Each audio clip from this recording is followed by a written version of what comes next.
6.2 외환시장 이야기. 안녕하세요. 유기입니다. 선관위의 잘못된 판단으로 인한 혼란, 그리고 환율의 급등. 지난주는 정말 정신없는 한 주였습니다. 이런 분위기에 월드컵이 어떤 역할을 할지 모르겠지만 암튼 월드컵이 시작되는 한 주입니다. 첫 경기가 금요일 오전 11시라고 하네요. 어지러운 시국에 냉정하게 살펴봐야겠습니다. 그럼 6월 8일 이번 주 외환시장 이야기 시작하겠습니다. 지난주 환율 움직임에 대한 여러 요인들을 말씀드렸습니다. 하지만 결국 희망적인 소식은 들려오지 않았고 환율 상승의 요인만 불거지는 한 주였습니다. 먼저 외국인의 순매도가 지속적으로 이어졌습니다. 최근에만 77조 가까이 순매도를 보이고 있습니다. 이에 대한 연결고리로 외국인 자본의 환전 수요가 환율을 1,520원 위로 끌어올렸습니다. 그리고 미국과 이란의 MOU 체결은 오리무중이었습니다. 트럼프는 기다려봐라, 언젠가는 끝나겠지 라는 다소 황당한 발언까지 하고 있고 간간히 국지적 충돌도 이어지고 있습니다. 여기에 더해 미국의 비농업 고용지표가 예상보다 좋게 나왔습니다.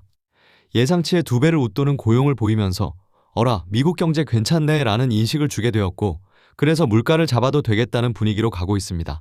결국 금리 인상으로 갈 것이라는 언급을 계속했었는데 이제 미국도 금리 인상을 기정사실화하는 단계에 왔고 원화는 결국 1,560원까지 상승하기도 했습니다. 현재의 환율 요인은 이 세 가지입니다.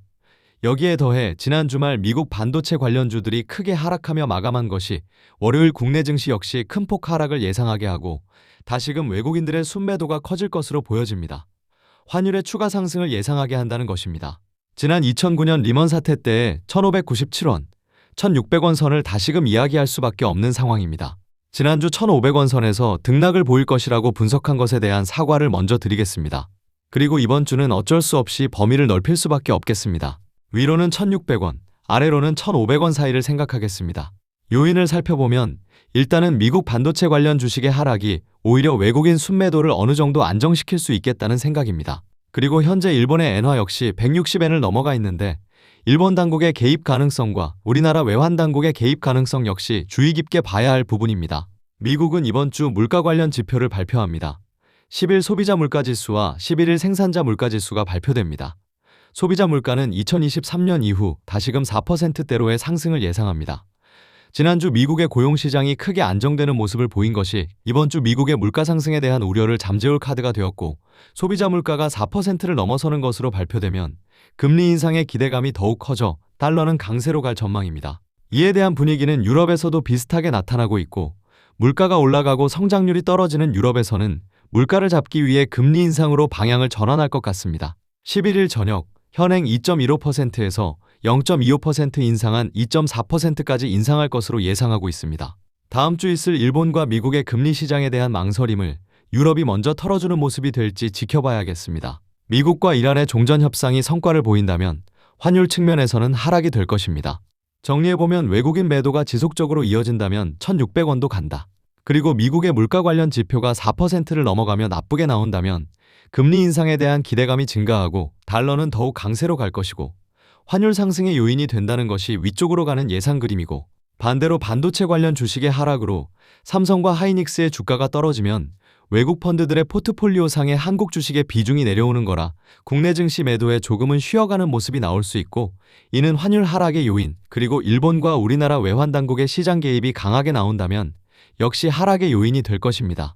알 수 없는 미국과 이란의 전쟁의 흐름 역시 환율에 큰 영향이 있겠지만 현재로서는 트럼프 자신도 알 수 없는 것 같아 저 역시 뭐라 말씀드릴 게 없네요. 주 초에는 월요일 국내 증시 하락 이후 외국인의 동향을 주시해야겠고 엔화가 160엔 위에 있는 모습에서 일본 외환 당국의 개입 여부 그리고 우리나라 외환 당국도 이젠 실제 물량 개입이 들어올 수 있는 단계이기에 예의 주시해야겠습니다. 주중반인 수요일 미국의 소비자 물가가 4%를 넘어가느냐의 여부를 지켜보고 이에 따른 금리 인상 기대치가 얼마나 증가하는가가 달러 인덱스를 어디까지 상승시키는지도 주의하며 살펴야겠습니다.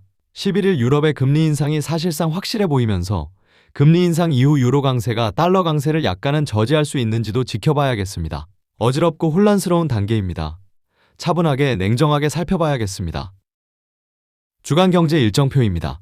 앞서 말씀드렸듯이 이번 주는 10일 소비자 물가지표, 11일 유럽의 금리 결정, 그리고 미국의 생산자 물가지표 발표가 있습니다. 그 외 미국 증시의 이야기이지만 일론 머스크의 우주기업 스페이스X가 12일 뉴욕 증시에 상장됩니다. 현재 모집액의 2배 가까운 투자 열풍이 보이는데 지난 주말 AI 관련 주식들의 회의론이 다시금 부각되는 상황에서 어떤 결과를 보일지도 관심입니다. 흥하면 다시금 반도체 관련주들이 살아나는 것이고 여전한 AI 우려 심리가 부각된다면 반도체 관련주는 다시금 큰 위기를 맞이할 것으로 보여집니다. 우리 입장에서는 흥해도 망해도 걱정이긴 합니다. 이상으로 6월 8일 주간 외환시장 정리해보았습니다. 몇 가지 없습니다. 증시 외국인 동향, 미국 금리 인상에 대한 기대감의 강도, 그리고 미국과 이란의 종전협약의 진행 과정, 이 정도만 보면 되는데 이걸 보기 위해서 너무도 많은 것들이 얽혀있다는 것이 복잡하게 만드는 것 같습니다. 솔직히 저도 어렵습니다. 외국인들이 언제까지 국내 증시의 비중에 대한 부담감으로 계속 우리나라 주식을 팔아치울지도 알 수 없고 중동 전쟁이 언제까지 이어질지도 알 수 없고 그에 따른 물가 상승에 대한 우려감에 금리를 올린다는데 언제가 될는지 많은 것들이 얽혀있어 어렵네요. 그럼 한 주 잘 보내시고 금요일 우리나라 국가대표팀의 선전을 기원하며 6월 8일 6.2의 외환시장 이야기 마치겠습니다. 건강하시고요. 다음 주 인사드리겠습니다. 감사합니다.